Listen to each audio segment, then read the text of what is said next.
Sa video na ito, ibabahagi ko ang isang nakakakilabot na kwento tungkol sa aswang na magpapakilabot sa inyong gabi. Isang lalaking nagngangalang Ricky ang nagdesisyon na ibahagi ang kanyang karanasan sa isang liblib na bayan kung saan talamak ang mga aswang. Mula sa mga kwento ng kanyang Kuya Ramil hanggang sa mga tunog ng aswang sa labas ng kanilang bahay, mararamdaman ninyo ang takot at kaba sa bawat salita. Paano nga ba natapos ang kwento ni Ricky at ano ang nangyari kay Kuya Ramil? Alamin natin sa buong kwento na ito. Magandang araw po sa lahat ng nakikinig. Ako po si Ricky, 32 years old. Matagal ko na pong gustong i-share ang kwento ko tungkol sa aswang. Pero hindi ko magawa kasi baka pagtawanan lang ako ng mga makakarinig. Pero ngayon, naisip ko na baka may maniwala na sa akin. Sana lang. Sa isang liblib na bayan dito sa Pilipinas, ako lumaki. Doon ay talamak ang mga aswang. May mga kwento na rin ako tungkol sa mga aswang na yon. Pero ang pinaka naalala ko ay yung kwento ng kuya ko. Si Kuya Ramil, mahilig siya sa mga kwento ng aswang. Lagi niya akong tinatakot. Sabi niya, kapag daw hindi ako natulog ng maaga, ay kakainin ako ng aswang.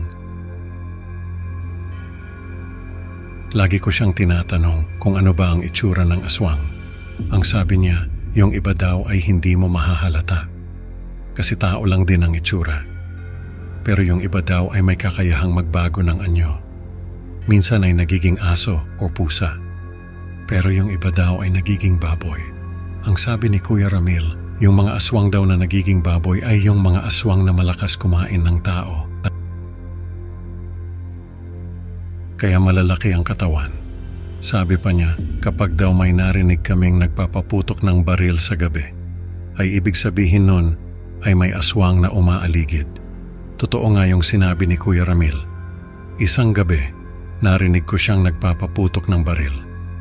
Nung tanungin ko siya kung bakit, sabi niya, ay may aswang sa labas.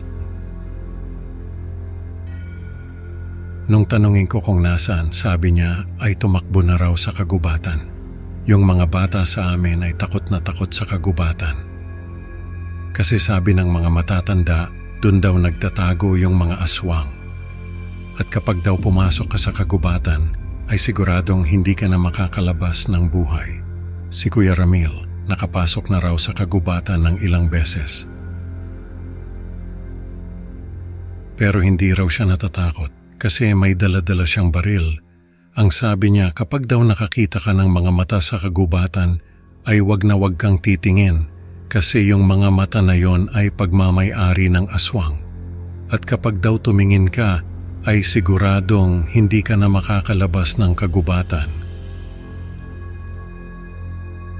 Isang beses daw ay nakakita siya ng mga mata sa kagubatan. Pero hindi raw siya tumingin, kaya nakalabas siya ng buhay. Isang beses naalala ko na naglalasing si Kuya Ramil. Sabi niya, siya na lang daw ang natitirang binabantayan ng mga aswang. Lahat daw ng mga kaibigan niya ay naubos na ng mga aswang. At siya na lang ang natitira.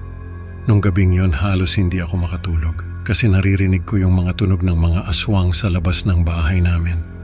Sabi ni Kuya Ramil, baka raw siya na ang susunod na biktimahin ng mga aswang kasi siya na lang ang natitira sa mga kaibigan niya. Ang sabi pa niya, kaya raw siya ang binabantayan ng mga aswang ay dahil sa mga bisyo niya. Sa umaga raw kasi ay nagtatrabaho siya, pero sa gabi ay naglalasing. Kaya raw siya ang pinakagustong kainin ng mga aswang kasi lasinggero siya. Sabi pa niya, kapag daw kinain siya ng mga aswang, ay siguradong malalasing ang mga yon. Nung umaga, nagising ako na wala na si Kuya Ramil. Hinanap ko siya sa buong bahay, pero wala siya. Nung gabing yon, naglakas loob ako na pumasok sa kagubatan. Kahit alam kong delikado kasi alam kong nandoon si Kuya Ramil. Pero wala akong nakita. Ang nakita ko lang ay yung mga aswang sa tunay nilang anyo. Tumakbo ako palabas ng kagubatan. At yun ang huling pagkakataon na pumasok ako doon.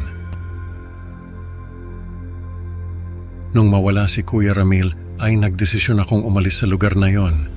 Lumipat ako sa Maynila at dito na ako nagtrabaho. Pero hanggang ngayon, nabubuhay ako sa takot. Kasi baka balang araw ay ako naman ang biktimahin ng mga aswang na yon. Sa kwentong ito, natutunan natin na ang takot ay hindi basta-basta nawawala, lalo na kung ito'y dala ng mga aswang. Maraming salamat sa pakikinig, mga ka-creepy Pinoy.